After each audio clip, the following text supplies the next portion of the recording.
Entrevista a Alfonso Martínez Arias. Pregunta 2. A lo largo de tu carrera has defendido que las células no están recibiendo la atención que se merecen, que quizá digan más de nosotros que los propios genes. ¿Cómo surgió esta idea? Yo entro en la biología al final de los años 70, cuando hay en marcha una revolución muy importante, ¿no?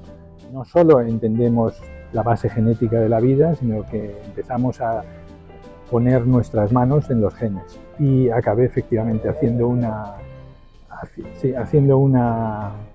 tesis en una visión muy reduccionista en el control génico, que en aquella época era muy importante. Pero a mí siempre me había interesado, sobre todo, el problema de cómo un huevo se transforma en un organismo. Cuando terminé la tesis me fui a Inglaterra, donde pasé los últimos casi 40 años. A través de esta visión genética de todo, empezamos a entender el desarrollo. Tuve la suerte de estar metido en el meollo de toda aquella revolución. Empecé a trabajar con Drosophila, que es un animal genético por excelencia.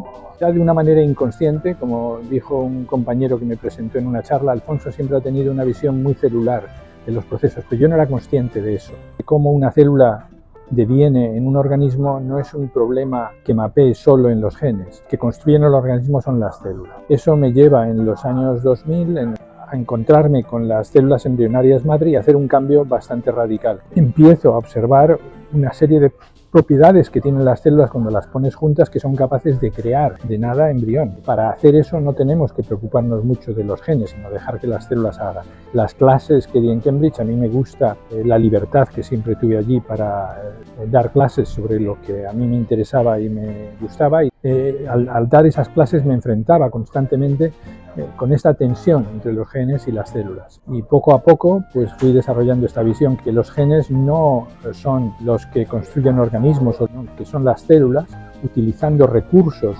materiales que existen en los genes, las que van haciendo la arquitectura. Pero a mí me parece que hay demasiada evidencia delante de nuestros ojos de que tenemos que buscar ahí.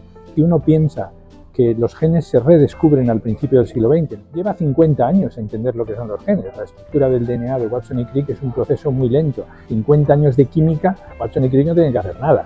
Ahora estamos 20 años en el principio del siglo XX y nos estamos empezando a dar cuenta. La gente dice, bueno, pero ¿cómo funciona? ¿Qué se hace? Bueno, tenemos que estudiarlo, igual que había que hacer preguntas a los genes a principios del siglo XX. A mí me interesa explorar, que es lo que ha hecho mi laboratorio en los últimos 15 años, y otros que se están ahora subiendo al carro.